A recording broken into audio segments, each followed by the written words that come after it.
Hey guys, Kakarot197 again. This time with a review of the 144th scale high-grade Universal Century Gym 2 Desert Colors from the Gundam Unicorn series. And as you can tell by the monochrome box, this is a P Bandai release. As far as looks and functionality are concerned, this is a straight up recolor of the regular Gym 2. So despite the box saying that this is the quote-unquote unicorn version, it's the same weird combination of the Zeta era legs with the Unicorn era feet. And while I personally like this combination, I can definitely see why it would annoy people who want more accurate representations. Talking about accurate representations, technically speaking, the only painting you'll have to do is beige for the top of the hands, gray for the side skirts, and then black and red for the thrusters. We get nice metallic green stickers for the main camera, the front subsensor, the back camera, and the back subsensor. Then we get two gray ones for the neck, and we also get a red one for the cockpit hatch and a wraparound beige one for the lower body. But as you can see, I didn't apply the last two because I felt that applying them would do more harm than good to the looks of the kit. Still, to be fair, this sticker sheet is a big improvement over the one of the Gym 2.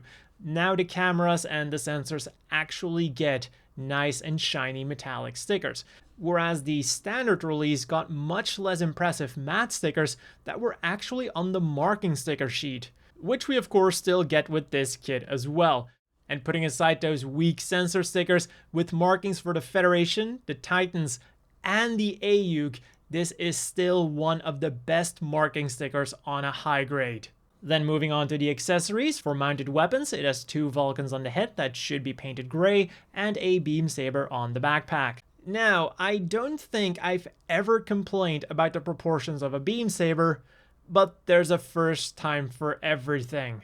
That tip is just way too massive and disproportionate. We do get two old-style pink beam saber blades for our single beam saber, but then we encounter yet another problem with our beam saber: he can't hold on to it. Honestly, I think the Gym 2 just realizes how badly proportioned this thing is, and even the model kit itself doesn't want anything to do with it.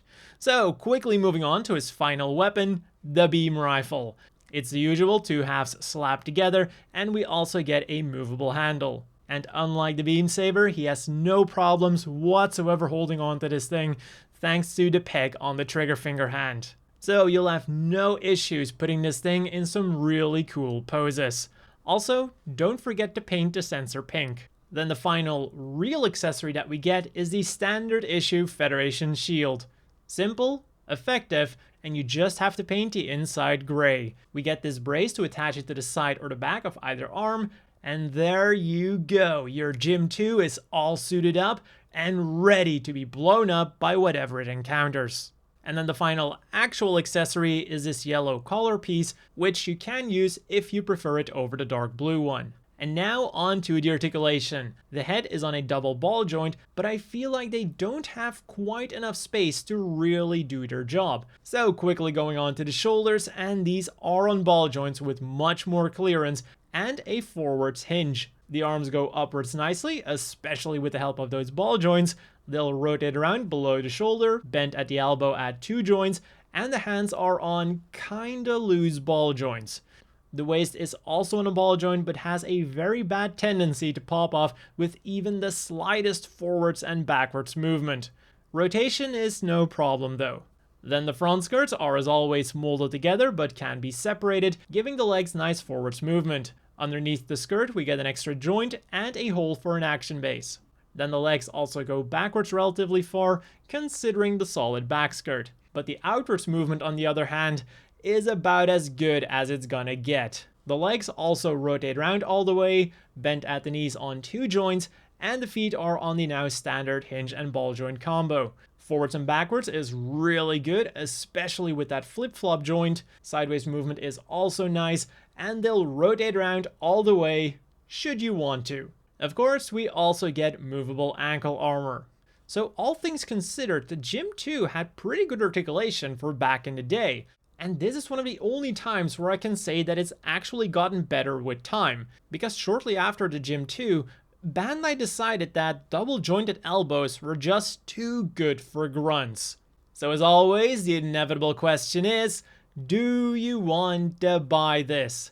And well, despite some of its quirks, I would still say that the Gym 2 is still a good, solid grunt model kit. But at 1,400 yen, the retail price already felt a bit overpriced for what we were getting. In other words, there are simply better deals out there.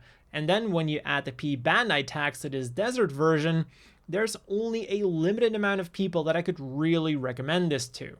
Collectors or people who absolutely must have the desert colors and don't want to paint a retail version.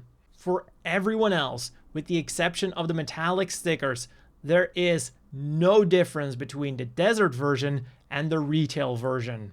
So paying that P Bandai tax for a model kit that you still have to paint anyways doesn't really make a lot of sense in this case. So then for some size comparisons, first up here is next to the regular Gym 2 and the Gym Ground type. Two model kits you might want to consider getting instead of this thing. Then here he is next to the Dom Tropen and the Jagan, two mobile suits from different eras, yet they were all fighting at about the same time. And then finally, here he is next to the standard size Gym Custom and the always bulky Zaku 3. And the Gym Custom is yet another kit I would recommend getting over the Gym 2. They nailed the proportions, quality-wise it's about the same, and it's 100 yen cheaper. So that's all for this review. As always, a big thank you to the Patreon supporters. I hope all of you have a great day, and I'll see you all next time.